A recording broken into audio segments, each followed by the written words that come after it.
अस्सलाम वालेकुम। आज हम बात करेंगे 1.5 लाख के अंदर या राउंड अबाउट 1.5 लाख के आसपास आप कौन सा गेमिंग पीसी एक्सपेक्ट कर सकते हैं या बना सकते हैं। ठीक है, तो सबसे पहले बात करते हैं इंटेल में जाना चाहिए या राइजन में जाना चाहिए। तो गेमिंग के लिहाज से देखा जाए तो राइजन से बेस्ट परफॉर्मेंस हमें कोई नहीं देगा। ठीक है, तो हमें बजट को भी देखना होगा और चीज़ों को भी देखना होगा। अगर आप इंटेल में जाना चाहते हैं आपकी मर्ज़ी है, मैं तो आपको राइजन का बताता हूँ।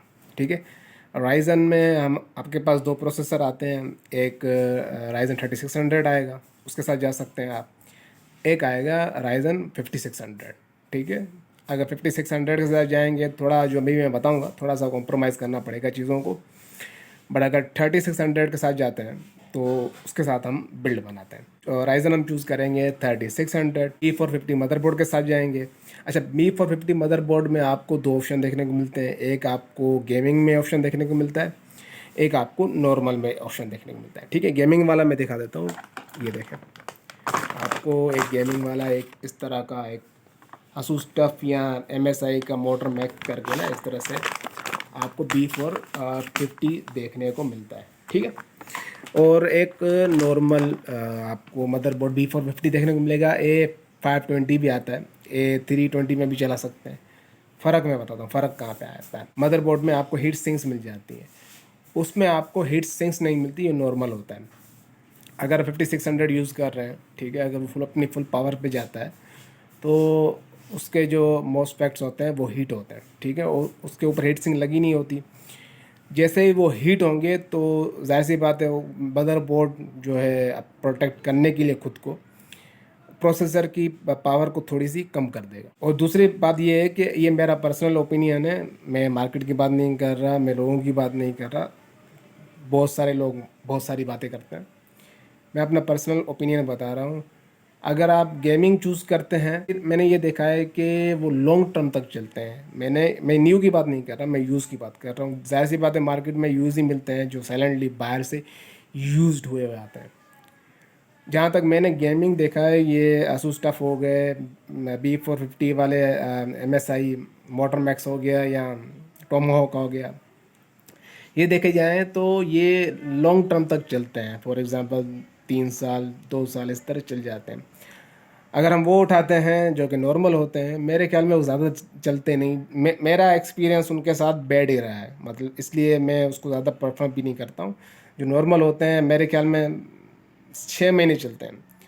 जितना मेरा एक्सपीरियंस मैंने देखा है, ज़्यादा चलते नहीं है वो। 6 महीने 7 महीने, ज़्यादा ज़्यादा लगा लें तो 1 साल, बस इससे ज़्यादा वो जो नॉर्मल होते हैं वो नहीं चल पाते। अच्छा, न्यू करके भी मार्केट में आते हैं, न्यू भी।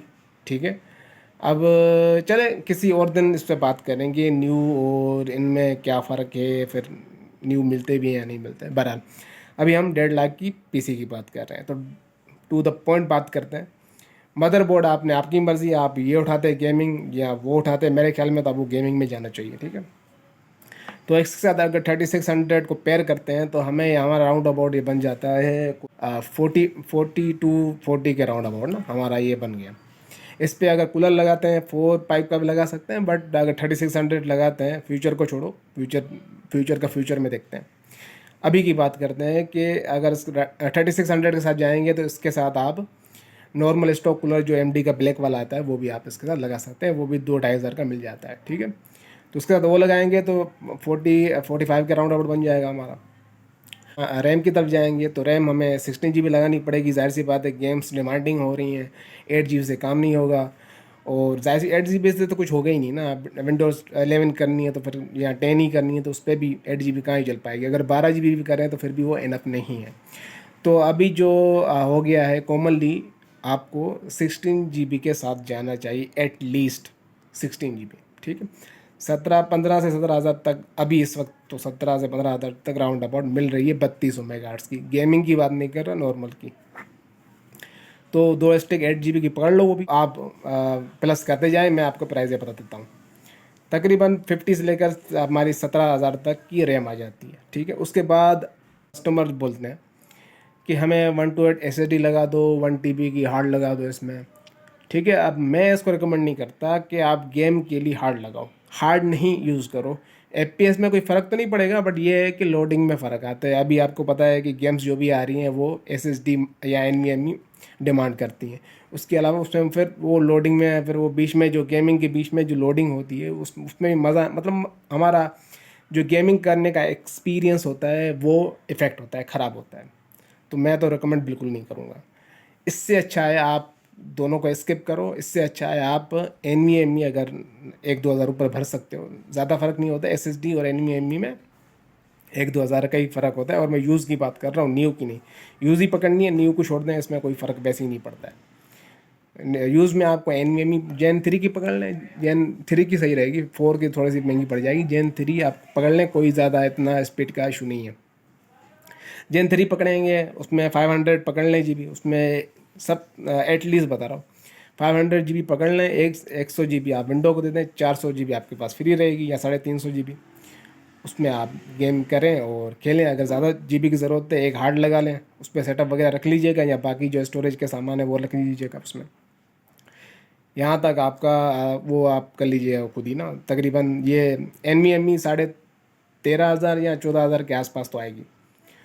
फिर अब बात करते हैं हमारे ग्राफिक कार्ड की। ग्राफिक कार्ड आपने उसमें चूज़ करना है। जब इतना खर्चा कर ही रहे हैं तो मालिक थोड़ा और कर लेते हैं। तो उसमें आपका जाएगा RTX में आप 2060 सुपर लगा लें उसमें, ठीक है। NVIDIA का 2060 सुपर लगा सकते हैं उसमें, या 2060 लगा सकते हैं, 6 GB वाला नॉन सुपर भी लगा सकते हैं। बट सुपर में अगर 1.5 लाख की बात है तो मालिक थोड़ा इतना खर्चा हो ही गया है, तो थोड़ा सा और कर लेते हैं, ठीक है। तो 5,000 शायद ऊपर हो जाए 1.5 लाख से, या थोड़ा सा राउंड अबाउट 1.5 लाख के अंदर ही मेरे ख्याल में बन जाए। फिर आप MD का ये लगा सकते हैं, ठीक है। ये एक मेरे पास पड़ा हुआ है RX 16600 8 GB वाला ना, ये लगा सकते हैं। ये भी उतना ही सेम ही प्राइस है उसकी, RTX 2060 सुपर की और XT की सेम ही प्राइस है, तकरीबन सेम ही है। कुछ 1-2 हज़ार का शायद ये उससे थोड़ा सा सस्ता भी पड़ जाएगा। बाराकूडा की, ठीक है, सीगेट बाराकूडा आपने लेनी है। उसका डिफरेंस ये है, मैं बताता हूँ कि इसमें आपको स्पीड ज़्यादा मिल जाती है। अगर आप इसमें गेमिंग भी करते हैं ना, तो भी फिर आपको नॉर्मल से स्पीड ज़्यादा ही मिलती है। इसमें 7200 RPM होता है, तो बेस्ट रहता है ये ना नॉर्मल से।